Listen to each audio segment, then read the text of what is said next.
Hello friends, we are doing chapter molecular basis of inheritance.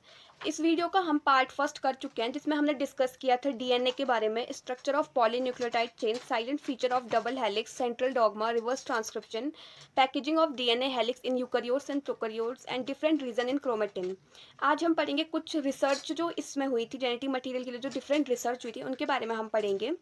First थी transforming principle के लिए research की गई थी, वो की थी फ्रेडरिक ग्रिफ्ट ने की थी। While working with Streptococcus pneumoniae, the bacterium that causes pneumonia in 1928, Frederick Grift observed a miraculous transformation in this bacterium. When he grew this bacterium on culture plates, some produced smooth shiny colonies denoted by S and some produced rough colonies denoted by R.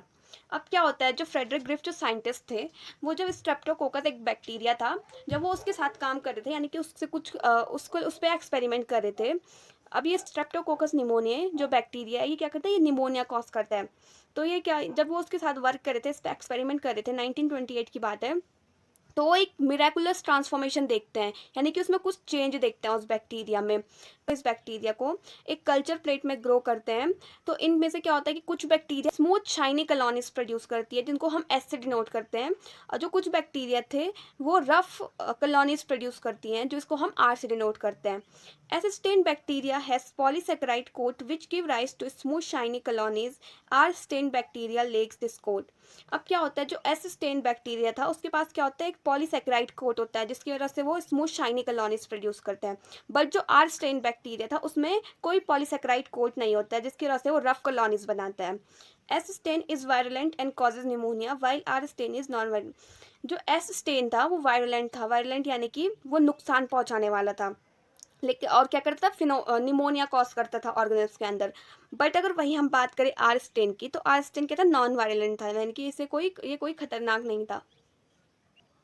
He perform the following experiment with these strain and observe then. अब वो इसके आगे क्या experiment करता है और वो कुछ ऑब्जर्व भी करता है इनमें।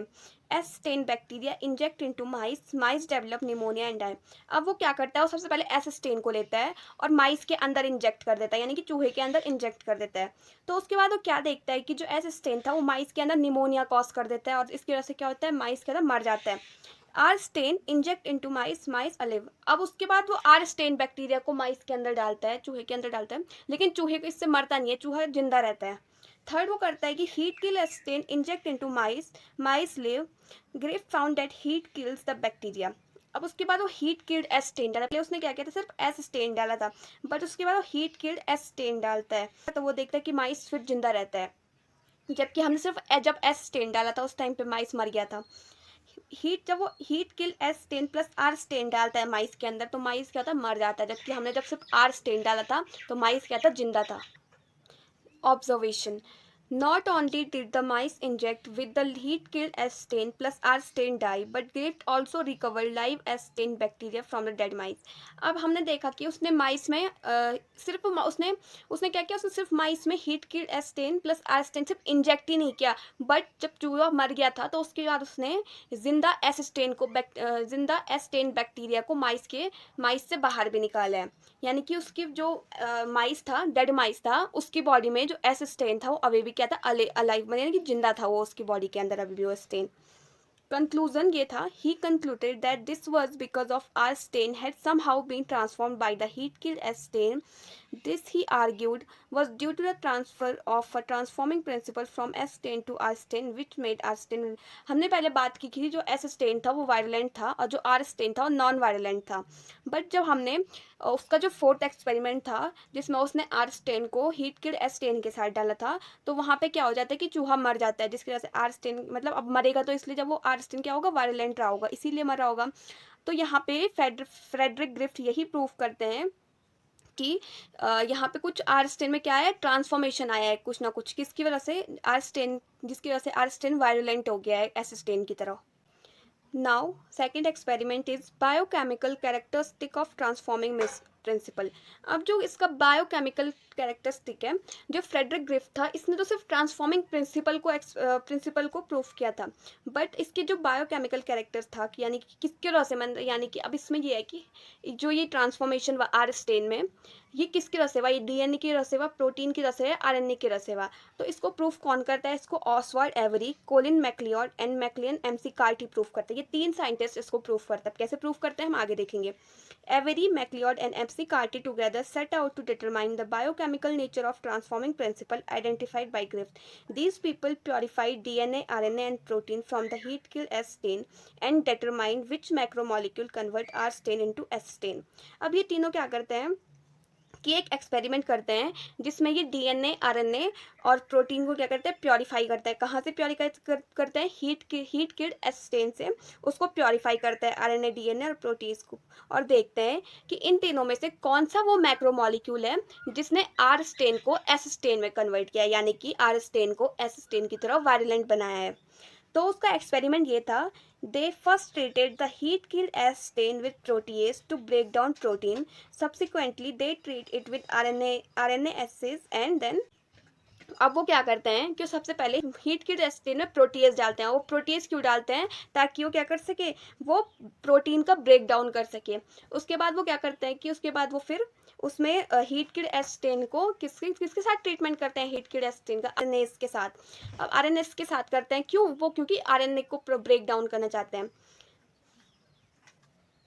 DNA to break down RNA and DNA respective. उसके बाद वो क्या करते हैं, जो हमें हीट किल एस स्टेन मिला था उसका ट्रीटमेंट करते हैं डीएनए के साथ, क्यों, ताकि वो किसका ब्रेक डाउन कर सके, और डीएनए को ब्रेक डाउन कर सके। अब वो क्या ऑब्जर्व करते हैं, observation, both protease and RNase treatment did not affect the transformation of R strain into violent one. Finally treatment with DNase inhibit the transformation of R strain.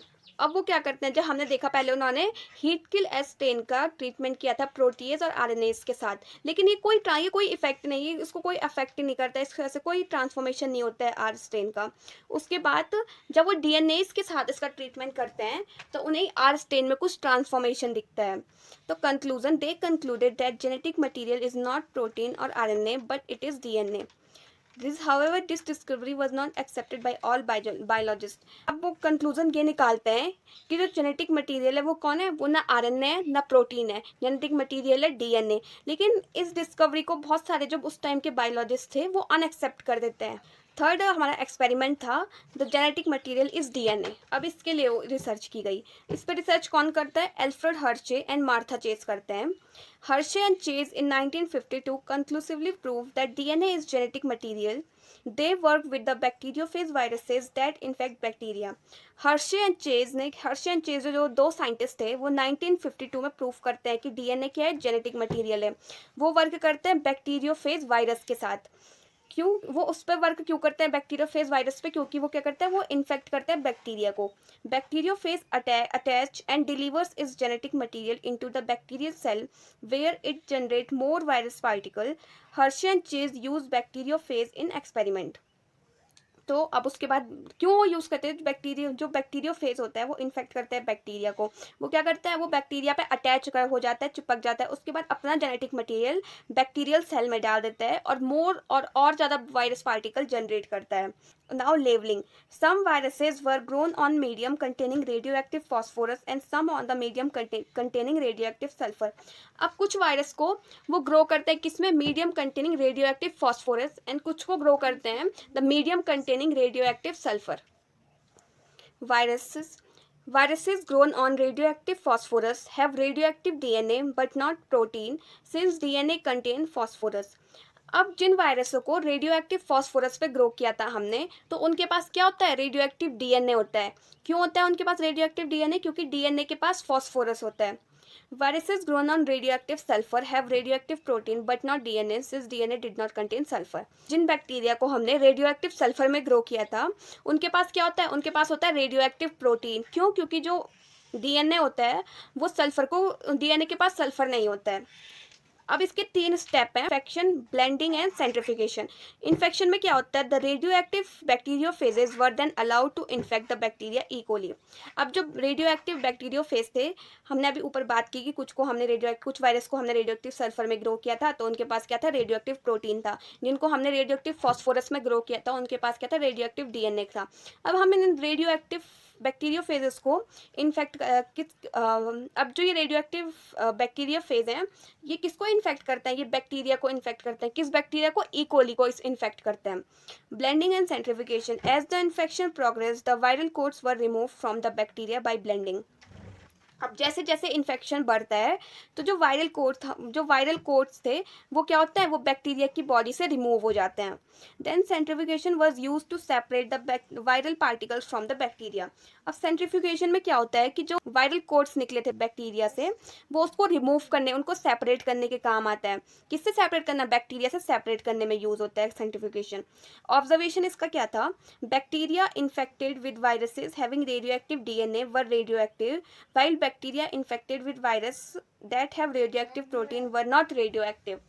अब इससे ये हुआ, जिस बैक्टीरिया को ऐसे वायरस ने इन्फेक्ट किया जिसके पास रेडियोएक्टिव डीएनए था वो बैक्टीरिया भी रेडियोएक्टिव बन गए, बट जिस बैक्टीरिया को ऐसे वायरस ने इन्फेक्ट किया जिसके पास रेडियोएक्टिव प्रोटीन था वो बैक्टीरिया रेडियोएक्टिव नहीं हुए। Conclusion, this experiment conclusively showed that DNA is the genetic material transfer from virus to bacteria and not protein. इस एक्सपेरिमेंट से ये प्रूव हो गया था कि डीएनए ही जेनेटिक मटेरियल है जो ट्रांसफर हुआ, किससे? वायरस से बैक्टीरिया में ट्रांसफर हुआ, ना कि प्रोटीन। जैसे कि मैंने अभी बात की कि ये एक्सपेरिमेंट बहुत इंपॉर्टेंट है क्योंकि ये मोस्टली हर क्वेश्चन पेपर में आया रहता है। 5 मार्क्स के क्वेश्चन में एक पूरा क्वेश्चन डाला रहता है कि write down the research for genetic material, experiment on search for genetic material with conclusion, observation and different step and 3 step involved in, ऐसे करके क्वेश्चन आया रहता है।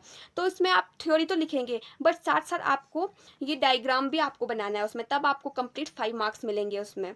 और सबसे बहुत ईजी क्वेश्चन आता है ये कि सिंपली आपको ये एक्सपेरिमेंट लिखना है जो हमने अभी पढ़ा और उसके बाद ये बना देना है, इसको शो कर देना है कि इन्फेक्शन में क्या हुआ था और ब्लेंडिंग में क्या हुआ, सेंट्रिफिकेशन में क्या हुआ। इसके बाद है properties of genetic material DNA versus RNA.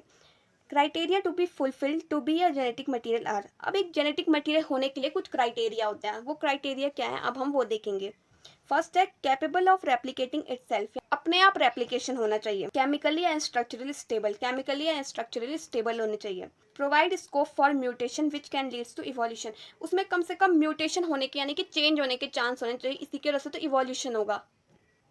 Now the fourth criteria, capable of expressing itself in the form of Mendelian characters, यानी कि हम उसके अंदर इतनी खूबी होनी चाहिए कि वो खुद को मेंडेलियन कैरेक्टर्स में क्या कर सके, एक्सप्रेस कर सके।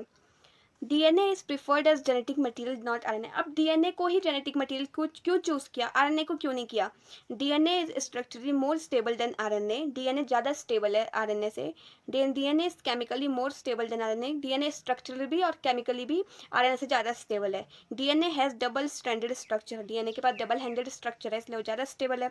DNA is capable of self replication, उसमें सेल्फ रेप्लिकेशन होता है। Which is the first genetic material? First genetic material कौन था? RNA was the first genetic material. RNA used to act as a genetic material as well as catalyst. RNA being catalyst was reactive and hence unstable. जो first genetic material था वो तो RNA ही था, but RNA कैसे as a genetic material भी use होता था और कैटलिस्ट भी यूज होता था। एज अ कैटलिस्ट जो आरएनए था वो रिएक्टिव था बट अनस्टेबल था। Therefore, DNA has evolved from RNA with chemical modification that make it more stable. अब क्या होता है कि DNA इवॉल्व होता है RNA से कुछ केमिकल मॉडिफिकेशन की वजह से, और जो DNA होता है वो RNA से ज़्यादा स्टेबल होता है। DNA being double stranded and having complementary straight further resist changes by evolving a process of repair. DNA के पास डबल स्ट्रैंडेड स्ट्रक्चर था और कॉम्प्लीमेंट्री स्ट्रैंड थे, इसलिए it resist change bye evolving a process of repair.